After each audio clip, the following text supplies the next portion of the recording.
Good morning all of you.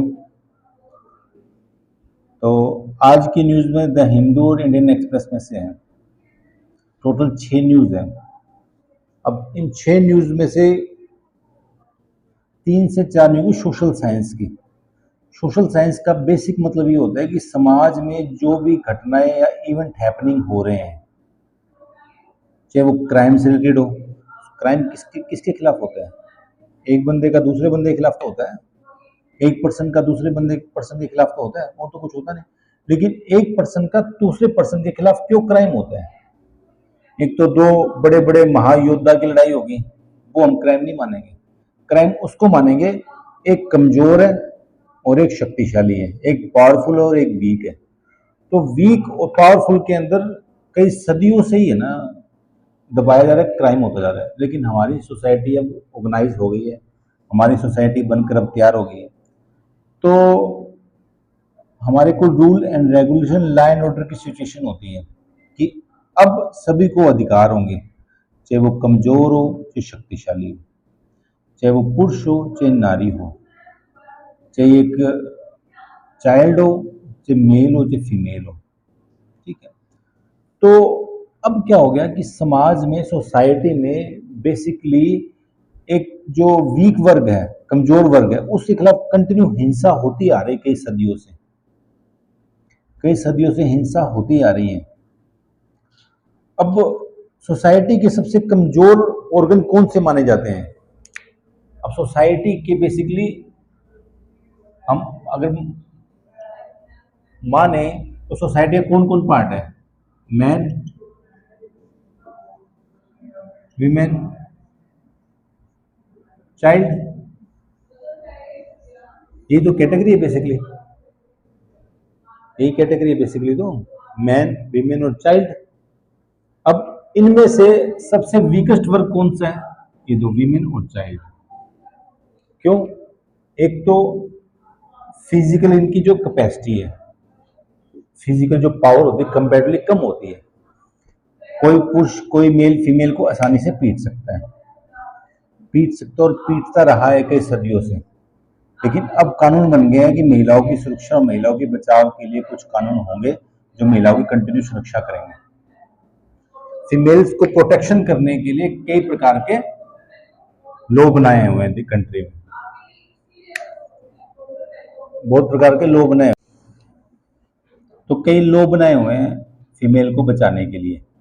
अब आप देखिए, महिलाओं का, फीमेल का सेक्स रिजल्ट ना हो, यौन दुराचार ना हो, कोई भी ऐसी रेप ना हो, इसके लिए कड़े से कड़े कानून भारत सरकार ने बनाए हैं।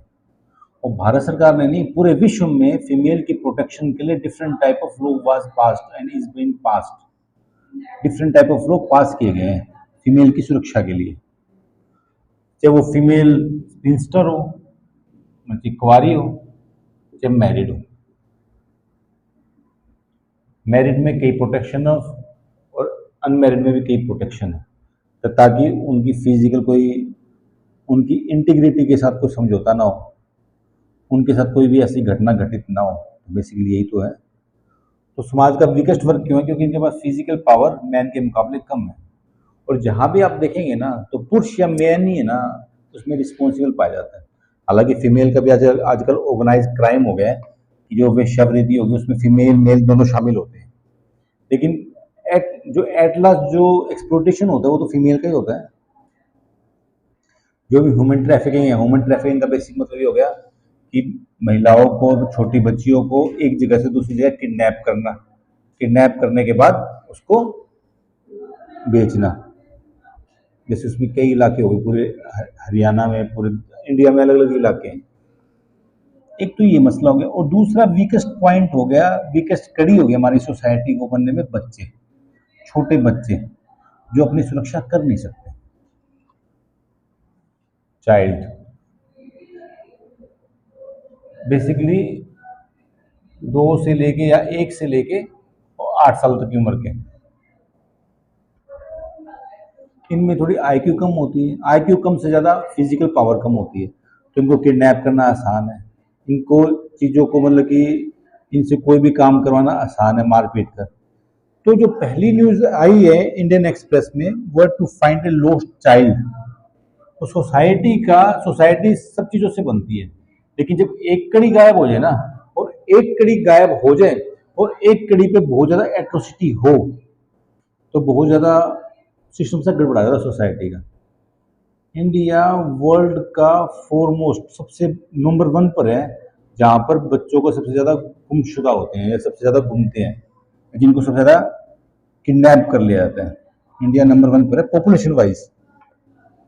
अब इतने बच्चों का करते क्या वो, भेज देते हैं।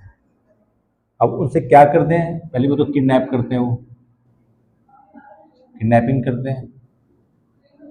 तो 2021 का जो डाटा था उसमें लगभग 69,000 बच्चे एक साल के अंदर गुम गए थे या खो गए थे, किडनैप कर लिए थे बेसिकली।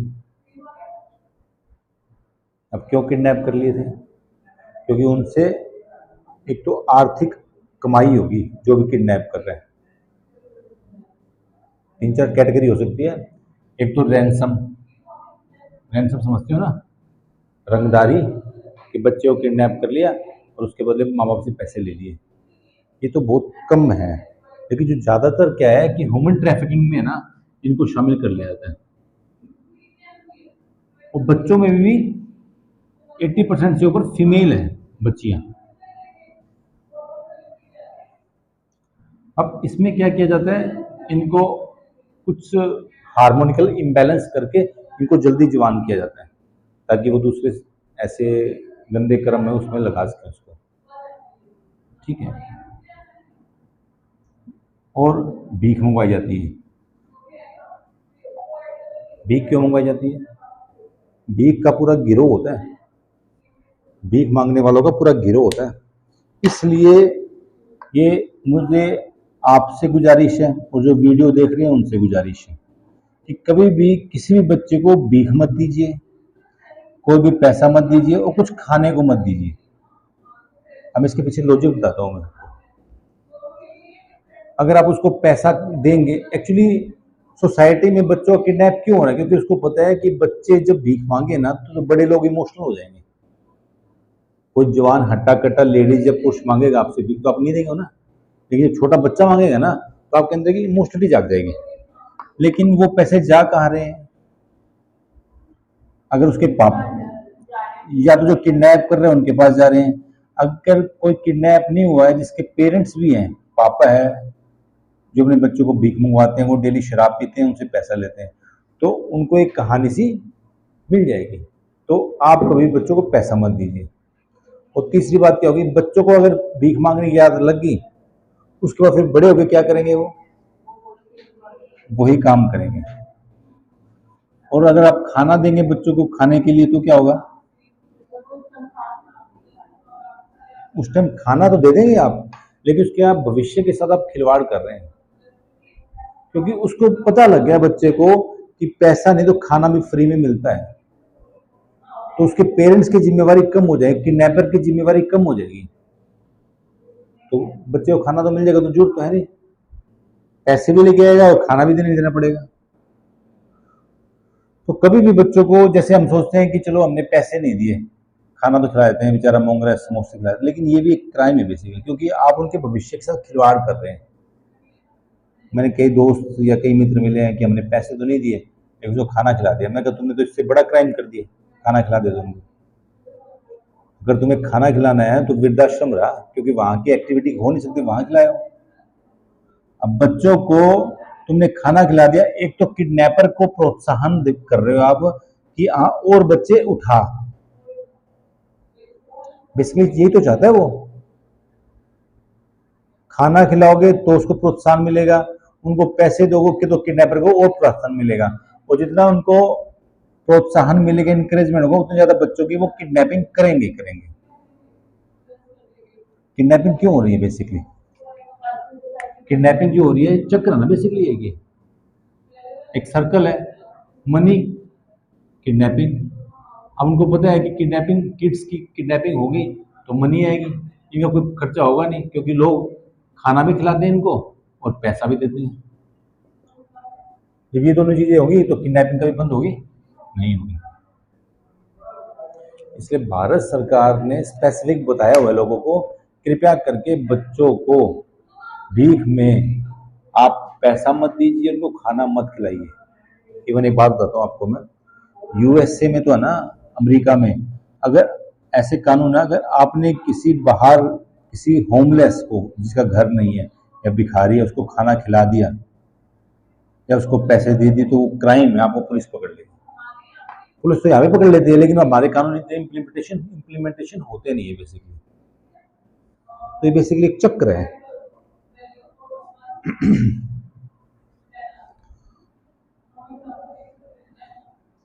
और ये तो हो ही गया, ये तो हो गया मैंने आपको जो मोटी मोटी बात आप बाजारों में देखते हैं। उसके अलावा जो बोंडेज लेबर होते हैं, छोटे छोटे बच्चे को घरों में रखते हैं, वो हो गया। सेक्सुअल अब्यूज हो गया। और कई छोटे छोटे बच्चों को थोड़ा बड़ा करके शादियों के लिए बेचा भी जाता है। जैसे आपको पता है हरियाणा में क्या मसला चल रहा है। हरियाणा में कई कई गांव हैं कि जहाँ पर बहुत बहुत कुंवारे लड़के बैठे हैं। अब उनसे 1-1 लाख 4-4 हजार 75-75 हजार रुपये लोग ले रहे हैं और उनके लड़के सप्लाई कर रहे हैं। तो बेसिकली क्या है ये, उनमें फीमेल जल्दी किडनैप होती है और छोटी बच्चे होते हैं, उनको समझ में नहीं आता, ना उनको पता चलता कि हम कहाँ से हैं कहाँ नहीं है। छोटी छोटी बच्चों की मेमोरी थोड़ी वीक होगी ना। अगर हमें 4-5 साल की उम्र कोई किडनैप कर ले तो हम तो भूल जाएंगे 5-10 साल में कहाँ से थे कहाँ नहीं थे। 4-5 साल के बच्चों को तो अपने शहर का नाम भी नहीं पता होता। मम्मी पापा का नाम सीखता है सिर्फ कि मेरे पापा का नाम ये, मम्मी पापा का नाम ये है। ये सिस्टम है। तो इसके लिए किया क्या जाए? इसके लिए हम सोचते हैं कि सिर्फ लॉ पास हो जाए, तो ये इनफ नहीं है। लॉ के साथ साथ सोसाइटी को भी भागीदारी अपनी करनी होगी। सोसाइटी में आपका, मेरा, आपके मम्मी पापा का, सोसाइटी के हर ऑर्गन, हर अंग का, हर एक जो पार्ट होता है सोसाइटी का, उस हर पार्ट की जिम्मेवारी होती है कि होलिस्टिक तरीके से इस चीज को दूर करें। तो आज से आप एक किसी भी बच्चे को कभी भी भीख नहीं देंगे, किसी को भी भीख नहीं देंगे, किसी को खाना नहीं खिलाएंगे, क्योंकि आप इनडायरेक्टली उनको इनकरेज कर रहे हो किडनैपर को। अब पता लगा कि भिखारी आ गए, वो अल्लाह करने लगे, बड़ी दिक्कत हो जाएगी। भिखारियों ने अगर ये वीडियो देख ली तो क्या होगा? कुछ नहीं होगा, क्या होगा? और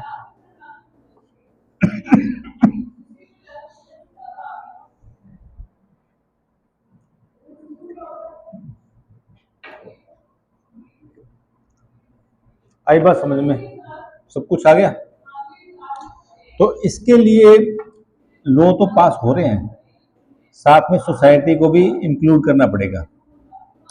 और कुछ सिस्टम गवर्नमेंट ने बनाए हैं इसमें, जो इसमें मैंने डाटा दिए हुए हैं आज की न्यूज एनालिसिस में। National tracking system of missing and vulnerable child, और हर डिस्ट्रिक्ट में अभी एंटी ट्रैफिक ह्यूमन यूनिट है। सिरसा में भी हर जगह है। अब वो काम कर रहे नहीं कर रहे पता नहीं मुझे, कितना मैंने डाटा तो कलेक्ट नहीं किया, लेकिन वो कंटिन्यू तो काम कर ही रहे होंगे, कुछ किया होगा। और कई इंसेंटिव भी है इसमें बेसिकली, कि जो भी बच्चों को ढूंढेगा एक टारगेट पूरा कर ले। मान लो कि सिरसा में 1000 बच्चे खोए हुए हैं, 1000 बच्चे खोए हुए हैं, तो उसमें से कोई 500 बंदा ढूंढ ले तो उसको प्रमोशन मिलेगी पुलिसिंग में। तो ये काफ़ी कारगर हुआ है। दिल्ली में ना कई लोगों को प्रमोशन मिली पुलिस वालों को, तो उन्होंने इसमें बढ़ चढ़ कर पार्टिसिपेट किया। ठीक, तो ये है मसला इसमें।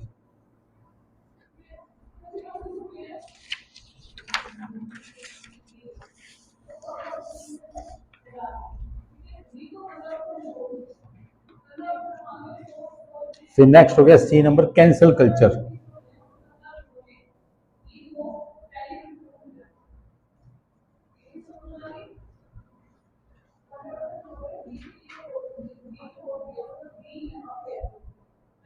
कोई भी चीज आपको करनी हो ना, कोई भी चीज करनी हो, उसको 5 क्वेश्चन में बांट लीजिए।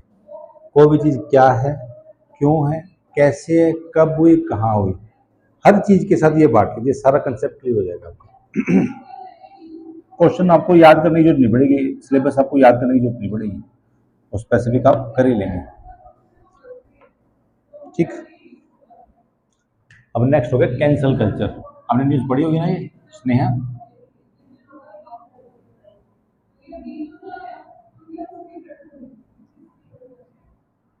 कैंसल कल्चर बट बेसिकली क्या है? बेसिकली बताओ।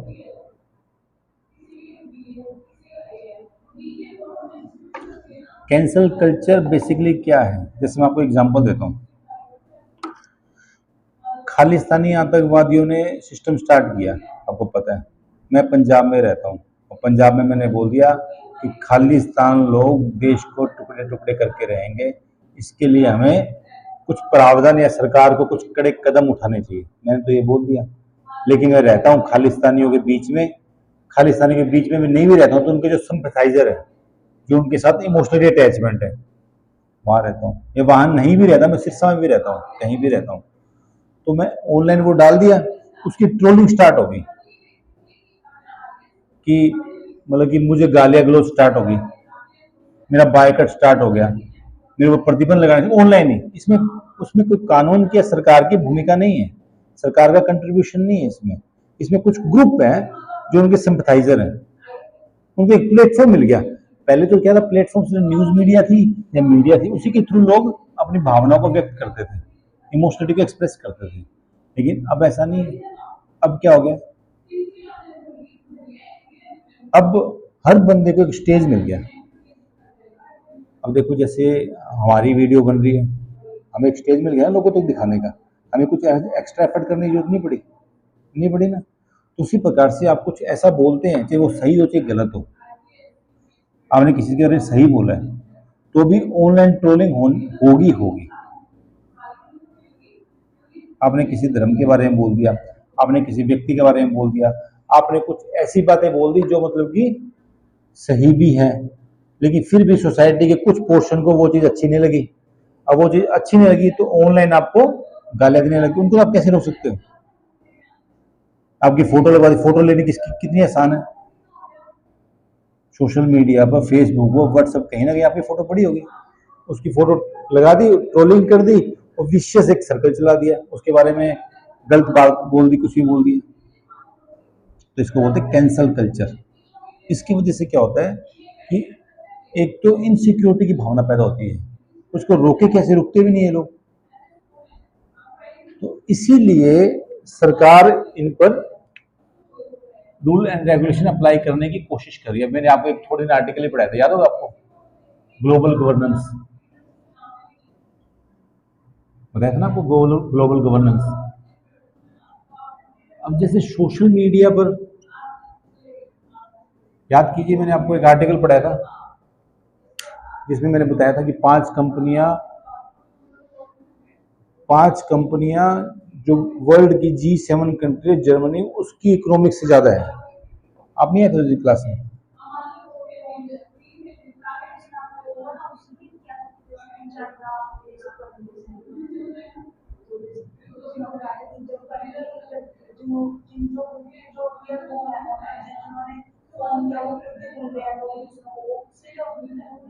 नहीं वो तो नहीं बताया, मैंने ये बताया था कि मीडिया कंपनी, जैसे सोशल मीडिया कंपनी कुछ ऐसी कंपनियां हैं उनके पास इतना पैसा है कि भारत की इकोनॉमिक से बड़ी इकोनॉमिक में 5 कंपनी होगी। तो मैं बोल रहा हूँ कि वो सोशल मीडिया के नाम पर, एक्सप्रेशन के नाम पर, फ्रीडम ऑफ एक्सप्रेशन के नाम पर गलत चीजें भी दिखाती है, तो सोसाइटी में वैमनस्य या कंफ्लिक्ट पैदा होता है। अभी कल का स्टेटमेंट है, आपको बताता हूं मैं। ट्विटर के जो एक्स सीईओ है, डोर्सी नाम है उनका, उन्होंने भारत सरकार के खिलाफ कुछ टिप्पणी की है कि भारत सरकार ने, जब फार्मर प्रोटेस्ट हुआ था, किसानों का आंदोलन हुआ था, तो भारत सरकार ने हमको बोला था कि ट्विटर के कुछ अंश हटाए जाए, और भी ऐसी वैसी बातें बोली। लेकिन मेरे पर्सनली विचार ये है कि सरकार ने बोला नहीं बोला, लेकिन अभी भी आप फेसबुक पे देखोगे, फेसबुक पे शॉर्ट देखोगे, वीडियो देखिए, अभी भी खालिस्तान सपोर्टर के नारे लग रहे हैं। आपने देखा कभी? भिंडरावाला की फोटो करके उस पर खालिस्तान के सपोर्टर के भी नारे लग रहे हैं। तो बेसिक खालिस्तान है क्या? एक देश को अलग करने का बात तो है धर्म के आधार पर, तो देश को तोड़ने वाली बात होगी। और वो सोशल मीडिया पे चल रही है, तो सरकार उसको ना रोके? सरकार उसको फ्रीडम ऑफ एक्सप्रेशन के नाम पे आप देश के टुकड़े टुकड़े होने दोगे? अब मुझे लगता है कि मेरा हरियाणा अलग होना चाहिए। अब मैं कह दूंगा हरियाणा को पूरे भारत से अलग होना चाहिए, दिल्ली को पूरे भारत से अलग होना चाहिए, तो ऐसे कोई होता है? ऐसे तो कुछ भी 10 ग्रुप 140 करोड़ की पॉपुलेशन में 50,000 लोग बोलेंगे हमें पूरा पंजाब चाहिए, पूरा हरियाणा चाहिए, पूरा दिल्ली चाहिए, तो ये तो कोई मतलब नहीं होता ना। तो आप फ्रीडम ऑफ एक्सप्रेशन के नाम पर मतलब कि हमारे देश को तोड़ने की बात करें, उसको फैला रहे हो। तो इन पे रूल एंड रेगुलेशन कंट्रोल पूरी तरह होना चाहिए सोशल मीडिया पर। मेरी पर्सनल विचार ये है, पर्सनल क्या असली विचार भी यही है। सोशल मीडिया आप देखेंगे ना, कोई कहता है कि मैं खालिस्तान अलग बनाऊंगा, कोई कहता है नागालैंड अलग बनाऊंगा, कोई कहता है मणिपुर अलग बनाऊंगा, कोई क्या बोलता है, कोई क्या बोलता है। चाहे वो रीजन को क्षेत्र में बांटने की बात हो, चाहे धर्म के नाम पे बांटने की बात हो, चाहे राजनीति को बांटने की बात हो, सब बात में सबके अलग अलग व्यू है। और सभी के व्यूज को मानने लगे तो देश तो खंड खंड हो जाएगा, फिर देश की वैल्यू क्या रह जाएगी। तो इसलिए सोशल मीडिया पर कंट्रोल करना बहुत जरूरी है। जैसे शानवी ने स्नेहा को कुछ अपशब्द कहे कि तू ये है, तू वो है, तू फलानी धमकानी, तो शानवी क्या करेगी? स्नेहा क्या करेगी? एक्शन लेगी। क्या एक्शन लेगी?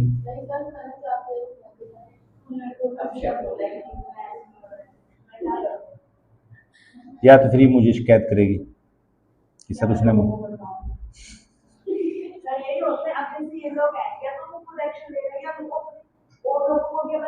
हाँ ज्वाइन, तुम लोग भी हमारे साथ हो। तो आपकी तो एक फिजिकल कैपेसिटी होगी ना कि आप 2 बंदों से, 4 बंदों से, 5 बंदों, 7 बंदों से, लेकिन ऑनलाइन में कोई कैपेसिटी नहीं। ऑनलाइन में तो लाखों लोग मिल जाएंगे। तो इसका मतलब कि आप सोशल मीडिया में कुछ खालिस्तान का नारा या कुछ ऐसे देकर आप सभी को भड़का रहे हो, सभी के अंदर इमोशनलिटी जगा रहे हो। सोशल मीडिया नेगेटिव प्लेटफॉर्म बनता जा रहा है, पॉजिटिव भी है, ऐसे नहीं बोल रहा।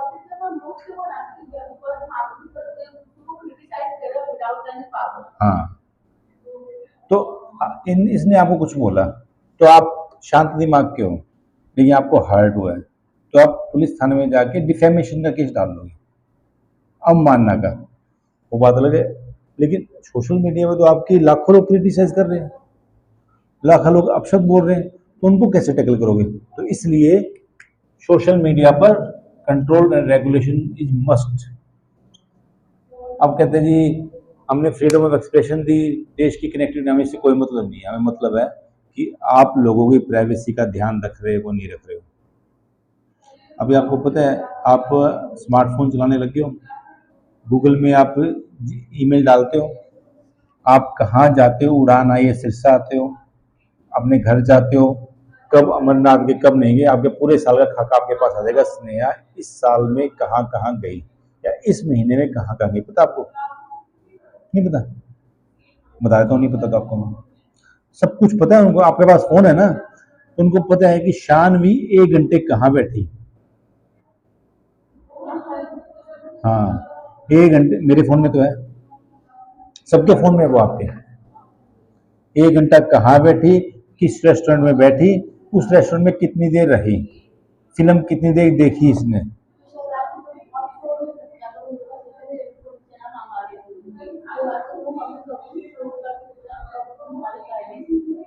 तो वही तो मैं कह रहा हूँ, प्राइवेसी नहीं है ना आपकी, आपकी सारी इन्फॉर्मेशन उनके पास है। और आपने चश्मा भी लिया ना, तो चश्मा का नंबर के लिए वो भी उनके पास है। मान लो कोई कंपनी जाते हो चश्मे की, अब आप वहां पर चश्मा खरीदने जाते हो, तो आप रुक गए, अभी मूव कर रहे हो, रुक गए, उनका जीपीएस आपको ट्रैक कर रहा है, अभी कर रहा है कंटिन्यू, आपको ट्रैक करके आप अंदर गए, 10 मिनट रह के 10 मिनट आप यहाँ रुके थे।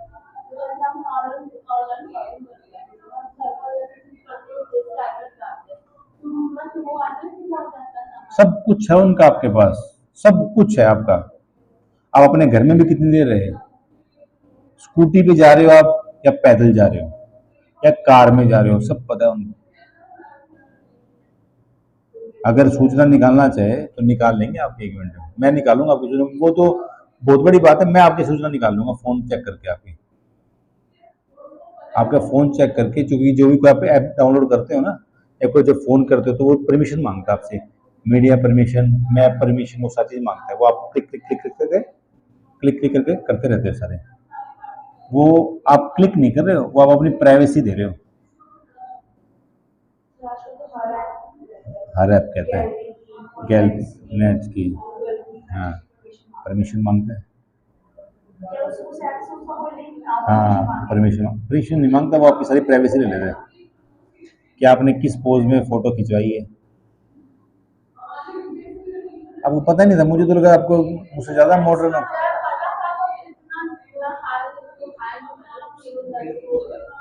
तुम्हें पता था, मुझे ही पता था, आपको भी पता होगा ना। अब पता लग गया। आप यहाँ पर कितनी देर हो ना, पता है उनको कितनी देर हो ना आप यहाँ पर। आप 2-3 घंटे हो। आपके पापा को पता है, चेक करना चाहेगा। आप पिछले 5 साल में कहाँ गए, जब से स्मार्टफोन आए तो, स्मार्टफोन हो तो आप 5 साल में कहाँ कहाँ कब कब गए, मैं आप सारी डिटेल निकाल के अभी आपको दे दूंगा। खुद मैं तो आम बंदा हूँ, अब वो तो टेक्निकल बंदे हैं। इसलिए सरकार जागी तो बहुत बाद में, इसलिए सोशल मीडिया पर कंट्रोल इज मस्ट।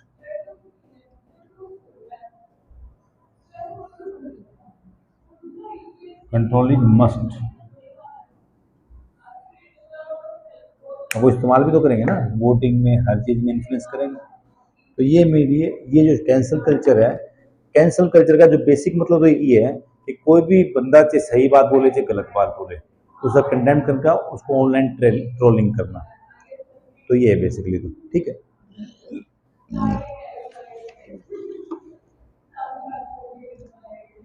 अब नेक्स्ट हो गया ग्लोबल स्लेवरी इंडेक्स।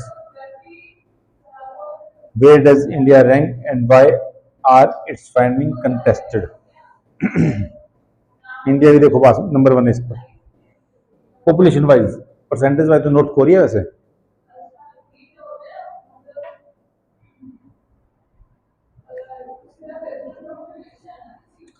कितने मिनट की होगी वीडियो?